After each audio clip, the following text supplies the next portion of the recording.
Ladies and gentlemen, welcome to the Big Tech Frenzy. In today's show, I want to talk to you guys about crypto, overall market evaluation. We're going to talk some Nvidia, maybe some Nvidia versus AMD, maybe some valuations for Google. We're going to talk Sofi news. It'll be a good one. All right. Am I going to be over or under a minute and 45 minutes late? Over. I got proven wrong immediately. Yes, you did, Nick. Yes, you did. I am here on time, always. I'm here when I arrive. All right. First of all, I think we need to talk about Nvidia's like overall valuation. This is just getting stupid. I get that people have fear in the markets, whether that's about tariffs or, tariffs, and then also potential, slowdown for Chinese companies buying Nvidia GPUs. But I just want to show you guys where this company is at a price perspective. Here, I'll build you guys a chart really quick. 1 second. This will take me no time at all. But it's just getting to a point where whenever you have a company with a 3-year CAGR of essentially 70%, to be priced anywhere near Apple that is growing at a 3-year CAGR of 1.5%, it's just making me go ballistic. I'm not having it. I think that it's an amazing opportunity. I think that what people are saying out loud is that are they going to be able to hold up these triple digit growths? The market's not even forecasting for that. For 2026 forecast, they're expecting roughly about 56% growth, and then for 2027 they're anticipating about 21% growth. Okay, let alone the massive amounts of beats that they've seen from market expectations. So this is another thing that I wanted to highlight. So here, let's go to a couple different websites, shall we? First, let's go to Market or Earnings Hub, because I think that they have a very user-friendly way of showing this off. If we go ahead and take a look at revenue, you can see what they did versus revenue expectations. Okay, they have beat this number 16 out of the last 17 quarters.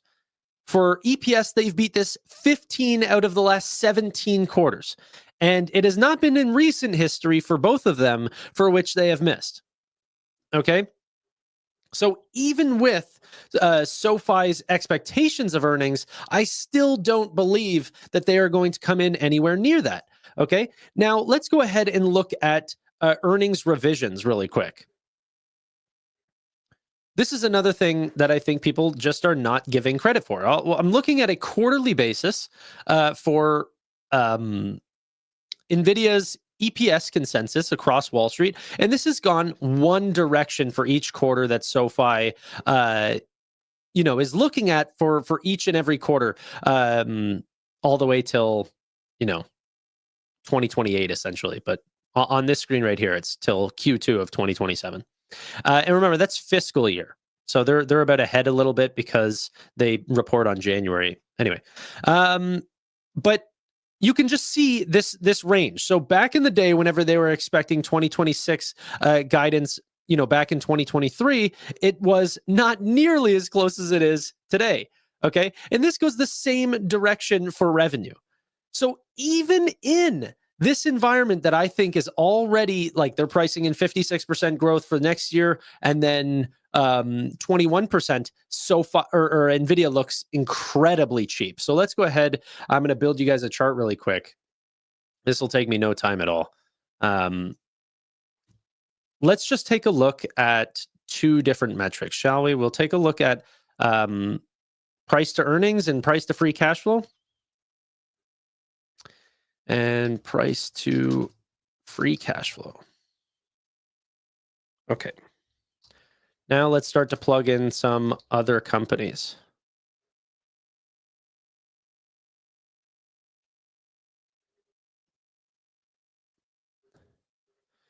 Okay, actually, we'll do them all. Meta. Here, I can just build this with you guys. We'll go, Meta. We will go Google. We'll do Tesla's going to throw it off. So I'll just throw Tesla up here very quickly, but we're going to take that off of here. Oh, no, it doesn't. Oh, maybe it's... Oh, yeah, sorry. Because I'm not looking in the right spot. You can see that Tesla does greatly increase it. But if we take away Tesla, we can kind of see that these are actually much more in line. So Google, Meta, Apple, Microsoft, and what else am I missing? Amazon? Okay, cool. This is where they have been historically, so previously, and then now. I just want to show you guys what Apple's... Remember, these companies, not only in their future growth rate perspectives, which on like EPS, I think Apple is expected to grow over the next few years like 45% over the next 3 years, and Nvidia is expected to grow like 200%. They are trading at the exact same level right now. Like, it is insane. Okay. And this is off of a very steep drop in Nvidia today of 8.7% off of great earnings that did raise guidance for them. It's just crazy. So we look at 3-year compounded annual growth rates for essentially Amazon, Microsoft, Google, Meta, all of them. They're all roughly around 12% CAGRs, 11 to 10% CAGRs. Perfectly fine. Over the last 3 years, we're not trying to get, COVID inclusion or something like this.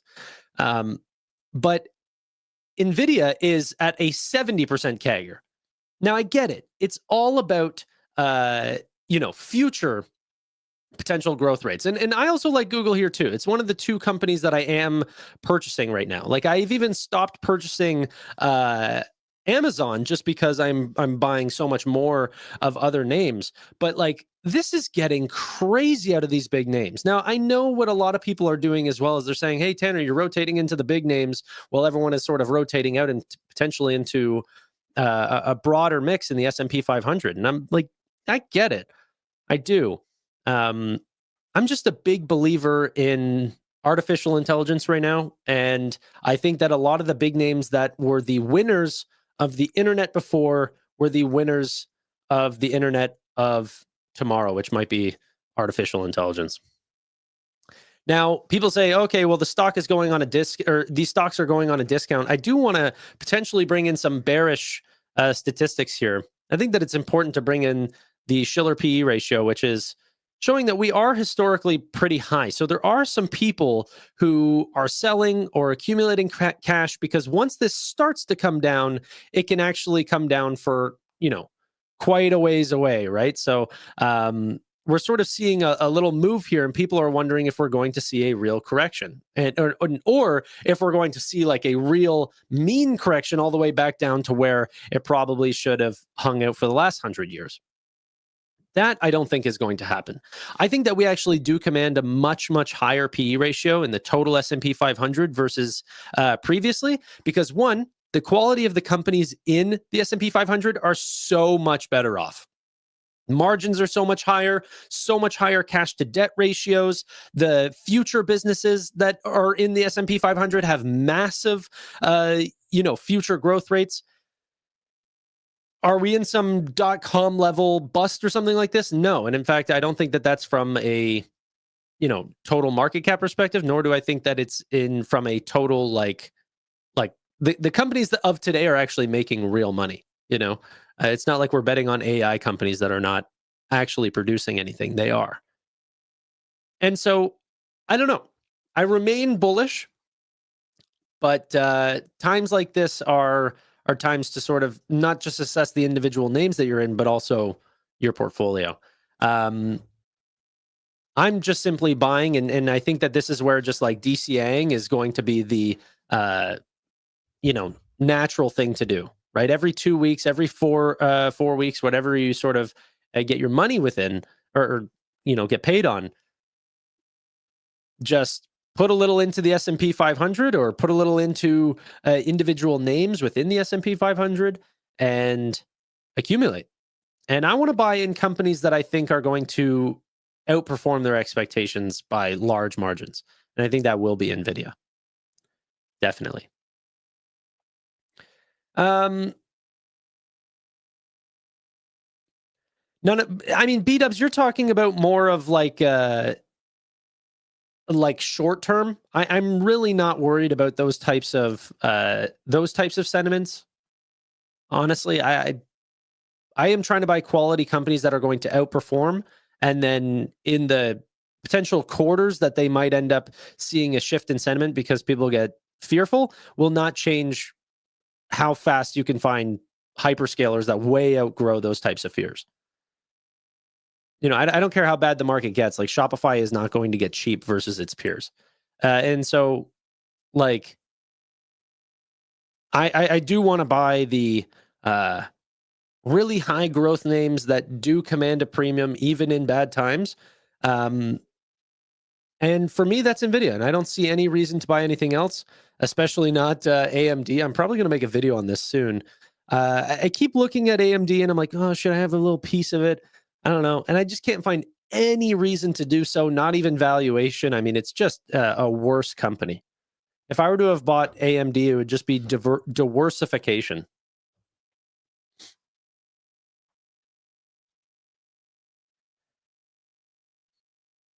I think there's a lot more pain coming. I think a lot of people say that, whenever there is a few red days in a row, that can definitely happen.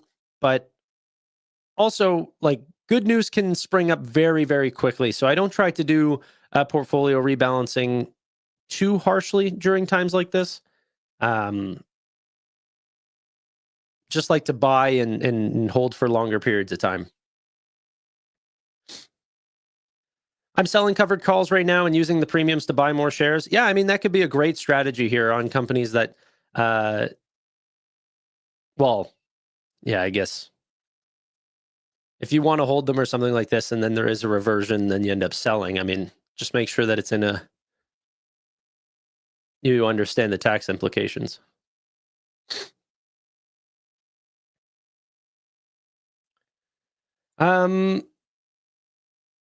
Tariffs are going to have long-term negative effects as well. I mean, I think it's too early to tell. Honestly, I'm not that set on it being good or bad. Last time, I didn't even believe that it was going to be finished by the end of the day, and then it turned out that it wasn't. It literally just completely turned itself around. I think Trump's measure of his stay in office is based on stock markets. So I still feel very safe where I am. I mean, there might be some short-term pressures, but I don't think that this is something that I want to bet on long-term pressures on my portfolio. AMD is headed like Intel if they don't get serious. Yeah, I mean, and they're expensive. I was taking a look at their price to earnings and price to free cash flow versus Nvidia, and they're both higher than Nvidia right now, which is hilarious, right? Everyone thinks that they're the much cheaper offer, but they're actually not. And it's just a funny way of looking at it. Here, can I open this? I was just looking at this earlier. I just thought this was funny. Gotta love it, right? And then this is on the back of them having no moat in any of the different markets that they operate in. In gaming, AMD does well, but even Nvidia takes the number one spot there. And then in data center, obviously, it's not even remotely close. As Nvidia highlighted in their last quarter, they have a market share of 75% of the top 500 supercomputers.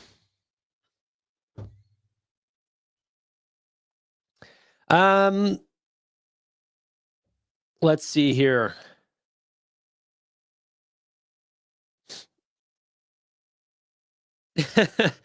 He'd rather crash the market, blame it on Biden, than take credit for the recovery.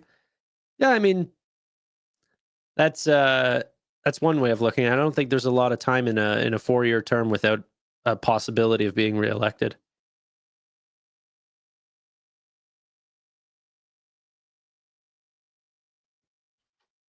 I don't want to get too political, though, to be honest. I see a chat turning, and uh, I'm here to buy good opportunities and identify companies that are individually doing insane that I feel like the markets are not picking up on. Okay. I'm buying a few companies here that I think are doing amazing. Sofi, by the way, I just heard on Amit's show that Steve is coming out with a more bearish article tomorrow or something along these lines with Sofi. He's not happy with them. I think he missed the news that ended up coming out today. Like, SoFi's loan platform business is bigger than Galileo. Like, I mean, honestly, this is the biggest opportunity that they've ever taken part of. It's a completely new business than what it was whenever we were buying it last year. And that cannot be understated. And so if you liked it before, you should love it now. And that matters if capital markets are good, if there's opportunity and more want for fixed income products like that. Um, but I think there would be.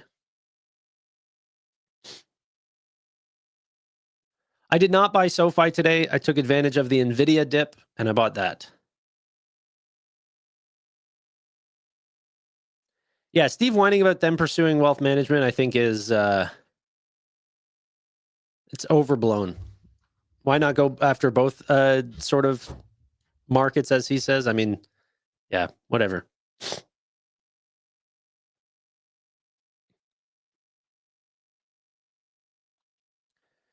Yeah, I'm not happy that they built a SMB product, but I also have not spoken to any of the employees there at great lengths. Like, so one of the things that I love about Robinhood, um, which I'm seeing some people get invites to go to their event, so that's been made public of their gold event. And there's a bunch of employees there, and you get to talk to them, and you get to hear the reasons why they do things. Or at the Shift Four thing, I get to talk to the entire strategy team about each individual M&A deal, why it was so cool, what they loved about it, like individual, really fun details that I could take away from that. I get to think about how they think. I'd love to speak to the people at SoFi that decide on if they wanted to make SMB a primary or if they wanted to do it referral, and what do they think about losing those customers, right? That would be the first thing. Like, do you think that you'll get those customers back? And if they say, well, actually, Tanner, we saw that and we think that you're actually wrong about that. We have market studies to say that we could pull those customers back. It's like, I don't know what they would say. I don't have all the answers there. But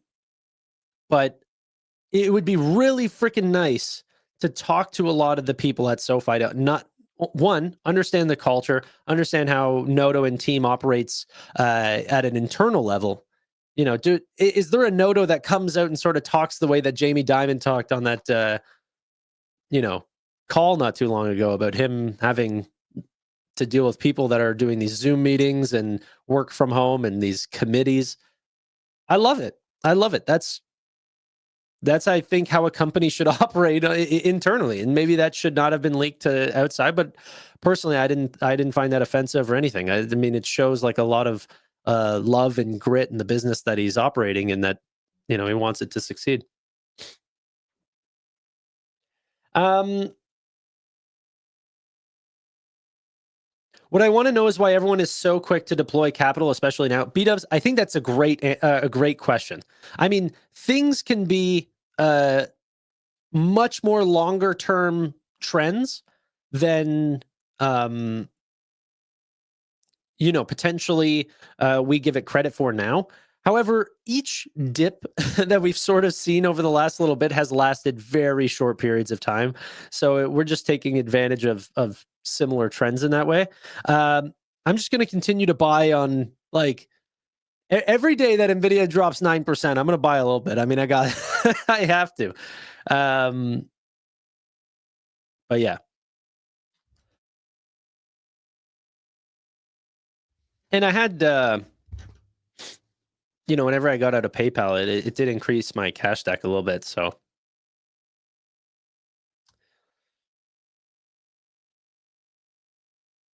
but yes, things can go lower. Market dynamics have changed. I think it's too early to call. Honestly, I think that um, people start to get very worried. And I mean, it can happen. I'm not saying that, we can't see a 20% larger drawdown from where we are today. But uh, things can stay high, especially whenever I see that the overall spending from these businesses, especially on the AI side for companies like Nvidia, I don't believe it can slow down. I don't see a way that it can slow down. I don't think individual companies can make that decision. One, I think that it's backed by government, not financially, but that government can make decisions if they think that the United States is threatened in an AI race. I mean, you just saw the $100 billion TSMC bill or TSMC deal that Trump ended up putting through. But I think that each individual one of these large companies is still pushing forward for artificial intelligence. They also have way too much cash, so they can continue this for a long time. And the only benefactor there across all of it is Nvidia. And then that's not factoring in autonomous driving, which is not going to slow down, and then robotics behind it.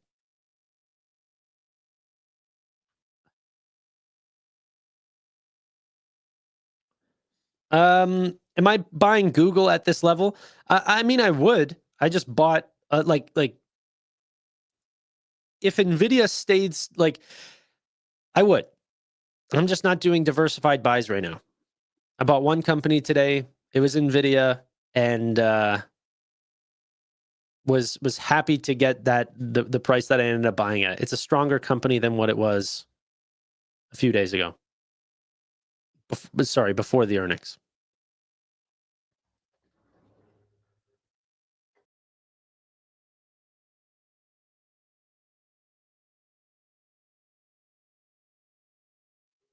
Okay, and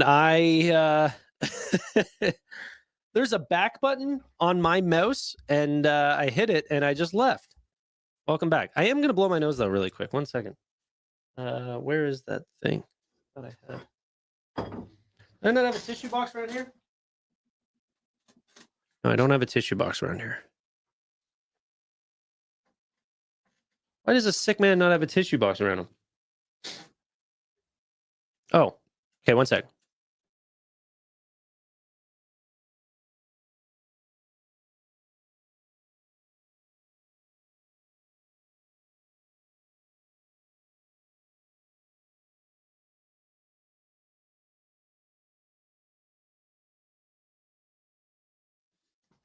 I'm back.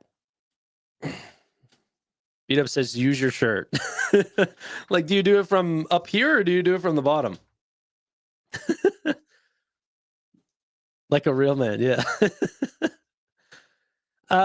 Is the Discord free? Yeah, it's free. Yeah, it's just a group. I think we have like 1,200 people in there, just talking about all sorts of things.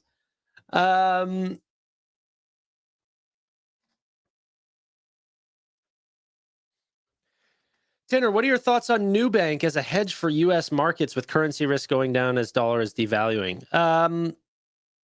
I mean, I do like a little bit of extra exposure. I wouldn't necessarily bet on Brazilian reals to, defend against some United States currency. I'm definitely not betting against U.S. currency, though. Everything I have is in U.S. currency. Yeah, I like U.S. dollars. That being said, I do think that a lot of the large companies that you can buy now today, like, in the Mag 7, have become such large institutions that you get a lot of, diversification currency-wise just by owning these massive global conglomerates, right? And you'll find that in Nvidia and in Meta and Salesforce and Google, Amazon, all of them.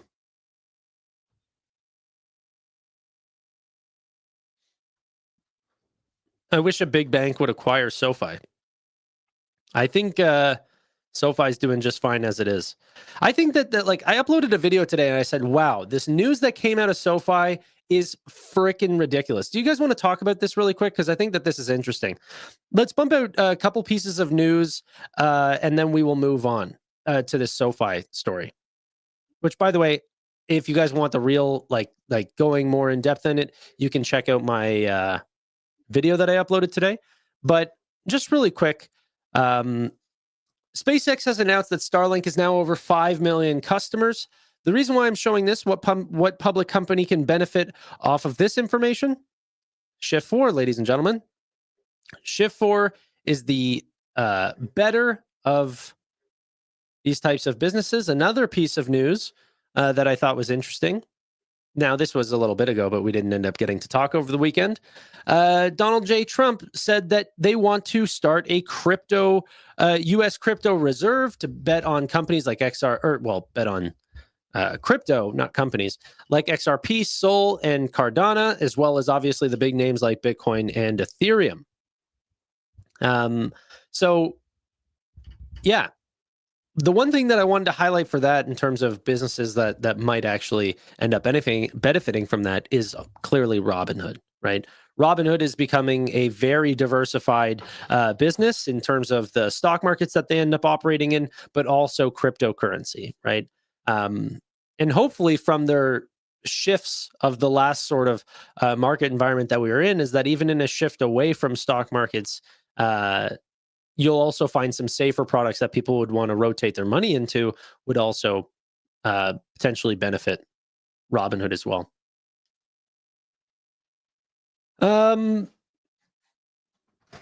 Okay.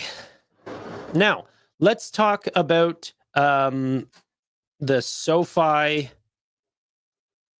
story really quick. Okay. SoFi closed a $700 million securitization of the loan platform volume. Now, SoFi took $700 million of not their money, of other people's money that had previously written, and we got paid to write those loans from SoFi customers to someone else's balance sheet. Okay, they needed help securitizing those loans. $700 million worth. $700 million of $2.1 billion that we generated in 2024. Okay, you're talking about 1/3 of the volume SoFi helped sell to then re-up and go back into SoFi's own loan platform business to support their ongoing investment in the loan platform business. What does this mean?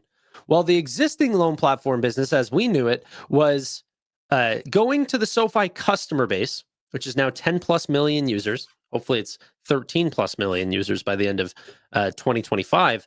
And we could say, hey, you guys need loans. There's only so many members here that end up needing loans at certain points. So that's sort of the total supply of possible originations. And SoFi can service a lot of that through their own balance sheet, but not all of it. There's now too many members. There's too many people coming through the financial services door that SoFi's balance sheet can't grow fast enough without reselling loans. Okay. And so now SoFi can then go and use this new product to originate loans to match that supply. You're essentially now unsupply constraining yourself, and you can fill up your own balance sheet as full as you want it to do, and then everything in excess, you can then go and put it on someone else's balance sheet, and they'll pay you to do so. Okay. There's a couple of cool things about that. One, a lot of the loans that SoFi gets from their members, there's nothing constraining someone from coming onto a SoFi checking and savings product. So, potentially they're in a credit box, meaning like they might have too low of a FICO score or a cash flow ratio. Maybe they have too much debt existing versus how much they're actually making. That SoFi just doesn't want a part of it, but that person does need a loan, and there's a decent chance that they pay back, but it's just not high enough for SoFi. Well, then there's another person that might want to take on that loan, but they don't have access to this member. They don't have access to actually tell how much cash flow is actually flowing through their bit or flowing through that person's account. They just don't have the data, right? And so SoFi can say, hey, you know what? We'll sell that to you. It's not a loan that we would have written for ourselves. You go ahead and take that on. You can pay us a nice fee for doing so. Okay. And from a customer perspective, they don't leave the platform. They don't do anything like this. Then SoFi then goes to that person and say, hey, you know what? We've actually been monitoring the capital markets recently, and there's actually an opportunity for you to sell these loans back into the market, not back to us, but into a greater capital market. And then you'll actually probably get a spread from what you just paid us. Okay. Then you can come back. We'll actually give you a favorable rate and you can do it all over again. So then they're acting as an investment advisor to say, hey, you guys can sell your loans. We'll facilitate it with our partner network. Okay, so you're strengthening your partner network because you're putting those deals through your name. Okay, you are getting paid as an investment advisor to help facilitate this transaction, and you're getting more loan platform business deals. So then what do they do with all this money? Well, they can grow the way that they've been growing, but what if the loan platform business, the like want for capital, which Anthony Noto said was going to be north in excess of $6 billion. They did $2.1 billion in the second half of 2024. So annualized out, what we did last year was $4.2 billion. So now he's saying, okay, well, it's going to be north of $6 billion. And he didn't say 6, okay? An analyst said 6, and he said it's going to be north of that. So, he could have had 10 in his head. Who knows? Anyway, let's just say it's going to be 50% higher this year. Well, what if we're not bringing on members fast enough to actually facilitate that level of demand? Okay. Are you going to ask loan platform business members to wait? Not at all. Okay. Right now, SoFi pays about, a couple $100 per member, depending on whether they're direct deposit or if they're just going directly from, the app store into checking and savings. This is a really, really low payment customer. Let's say it's $50 per person. These are SoFi's numbers. I'm making it sound like I'm guessing, but I'm helping you understand where we're getting there. $50 per user to get them onto financial services. But if you wanted a really hot lead, you're going onto the Credit Karmas of the world. These people are saying, hey, I need a personal loan. Where can I get them? And they say, SoFi's got a really good deal for you. Those types of customers, you pay thousands of dollars for a referral like that, okay? So the difference in the spread is absolutely huge. And SoFi wants to get these people who were not necessarily looking for a loan that then sign up and go, oh, you know what, I'm getting a kitchen reno. Oh, well, there is this debt consolidation offer. Maybe I should go through there and get that offer. And then SoFi, paid just a couple dollars for them, or maybe $50, $75, whatever the referral channel was. And then you end up closing out on a loan that other companies might be paying thousands of dollars for. But if your demand is way higher than your supply, you'll pay thousands of dollars to fulfill those if someone else is willing to pay that fee for you, plus some. Okay? Upstart did this for a really long time. Very successful business, high margin, even paying those referral fees. Okay? If we don't have to pay, that's even better. But if we do, that's perfectly fine as well. Unlike Upstart, that goes ahead and just does that for their business, they don't have any financial services to then cross-sell those members to. SoFi can get those people onto their credit card, their checking account, their investing account, and then benefit off so many other high-margin businesses, okay? High dollar, high margin on top of the loan that they've already sold to that individual company, okay? This is what the loan platform business is now enabling SoFi to do, and we are in the third quarter of this business even being around. It's been around for a total of 8 months. Okay. Wait till student loans comes on the loan platform business. Wait till home loans come on the loan platform business. This is an insane opportunity. And Stephen Fiorillo on friggin' Seeking Alpha says, "Oh well, wealth management." Dude, you're not seeing the forest through the trees. The big opportunity has already arrived. It's called the loan platform business. All right. That is why I'm bullish on SoFi. And it's not because of macro sentiment that people can have those things turn around very quickly, or could turn around very quickly if there's any new policy or anything like this that changes the course, and then the market goes insanely green again. I'm focusing on, the company level, the things that I can control, and betting on those companies and DCAing in whenever they have cheaper multiples than what I have seen previously. You know. All right.